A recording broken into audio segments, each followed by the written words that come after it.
part of the reason why I fell in love with printmaking is using this historic equipment. The hand-powered, hand-cranked etching presses that we use are very similar to the ones that were used by the intaglio artists of the 19th century. Etching had been a technique that was invented in the early 1500s, but by the early 1800s, it had kind of fallen out of fashion. Printmaking at the time had become kind of relegated to a more commercial medium. But towards the middle part of this century, a number of artists recognized the great expressive potential of etching. This exhibition features the works of two key figures in the 19th century French etching revival, Maxime Lalanne and Adolphe Appian. The prints at local speed really exemplify these artists who were trying to actively create a role for etching again in their contemporary art world.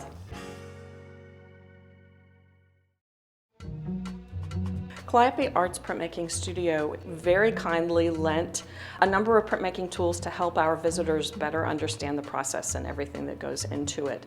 I was really pleased to be able to bring a copper plate of mine, an etching, along with a scraper, burnisher, dry point scribe, and a little piece of the resist that you use on the surface when you're etching. Often with prints and printmaking, there's such a divide between the original labor of the artist and the result of their art-making process. Etching is a printmaking process that basically uses acid to create a line in a metal plate, which will then hold ink for printing.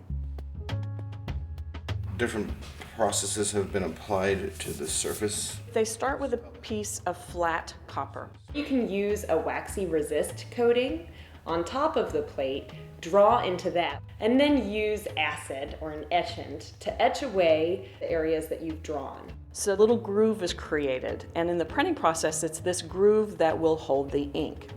So next, the artist will remove the protective ground and carefully ink the plate, making sure that all the little grooves are filled with ink. They'll then wipe away any excess in the background so that the ink only remains in those grooved lines. You can really see like the copper. Then a piece of moist paper is placed on top of the plate, and both of them are run through a printing press. And then these blankets are also helping to push that paper down into the copper. Hundreds of pounds of pressure will force the paper into the lines to pick up the ink and therefore create the final print.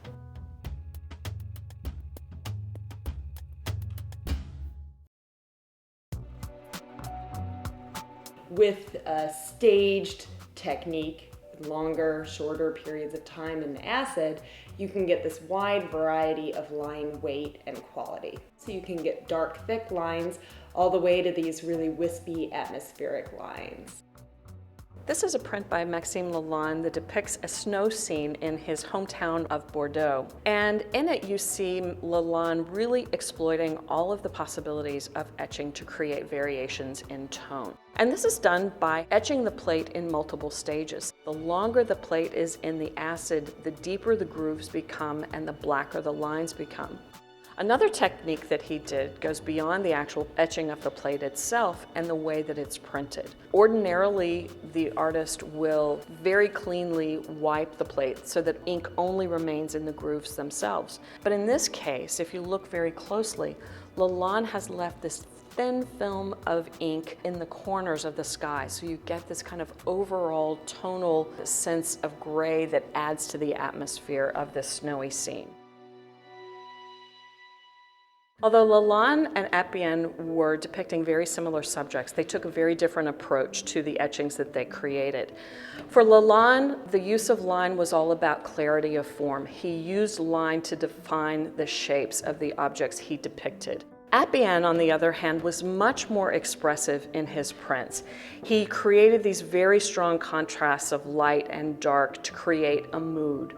So in this landscape, for example, you see him using these very soft curling lines to define the wispy clouds in the sky. He uses these tight, gnarly knots of line to define the forms of the trees or the masses of the hills in the distance. But then he'll use these narrow, faint vertical lines to suggest the reflections on this cool body of water.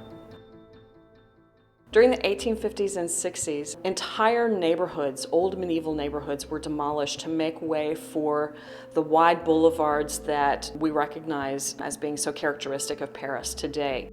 This is the demolition for the construction of the Rue des Cols by Maxime Lalanne.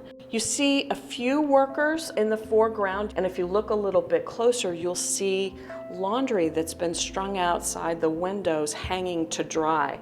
Here and there, you'll see figures peeping through the windows. So it's amazing to think, in the middle of all of this chaos, there are still people living in these buildings. But in general, the human figure is minimized. This is all about capturing a sense of time and place. This is really a moment in time where he's documenting the changes that were happening to this city. They're not just landscapes or cityscapes. They address the changing nature of those places. The new kind of formulation of the artist as printer, painter, using techniques not as a technician, but as an artist, and really grabbing back this art form. Print in general is a multiple medium, therefore more democratic in nature. More people can access it than a painting or a sculpture. The prints in the local Speed exhibition are a nice example of having a real message behind the action of making a print. So wanting to have a message to share with a lot of people all at once.